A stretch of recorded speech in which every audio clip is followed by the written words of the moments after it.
Ja narednih dana idem u zvaničnu posetu u Tursku, u Ankaru, veoma važni razgovori sa Redžepom Tayyipom Erdoganom. Posle toga idem u Minhen na bezbednosnu konferenciju gde ću sasvim sigurno imati bilateralu i sa kineskim ministrom spoljnih poslova Wang Yijem. Odmah iza toga idem u stvari dolazi Alijev 15. na sretanje, veoma važno za nas i ne samo gasna elektrana, već 1000 drugih zajedničkih stvari koje imamo. Dan posle toga idem u Indiju, gde ću imati bilateralu i sa Narendrom Modijem, a verujem i sa drugim svetskim liderima. Kako se vratimo odande, čekaju me evropski predstavnici ovde, Kopman i ostali 20. 21. uveče, večeru sa njima, odmah posle toga idem u Kazahstan u bilateralnu posetu i po tome možete da vidite,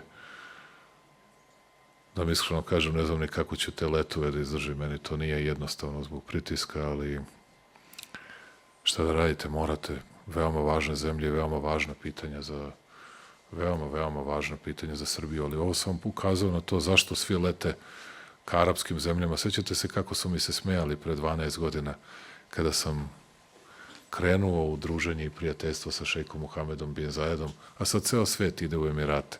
Ceo svet trči u Emirate da mu se pokloni i tako dalje.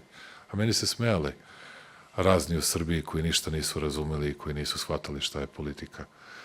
Tako da ja ću nastaviti to da radim, nešto slično, i da se borim za našu zemlju, da imamo najbolje uslove u nekim drugim stvarima. Ali kao što vidite, svi su krenuli i brinu samo o sebi i zato se oslanjaju na bilateralne sporazume, a ne multilateralne. Sve manje multilateralnih sporazuma, sve više bilateralnih sporazuma. I to je ogromna promena u politici. Ogromna promena u politici koja se dešava. Svi idu, brinu za svoje zemlje, nema tu više.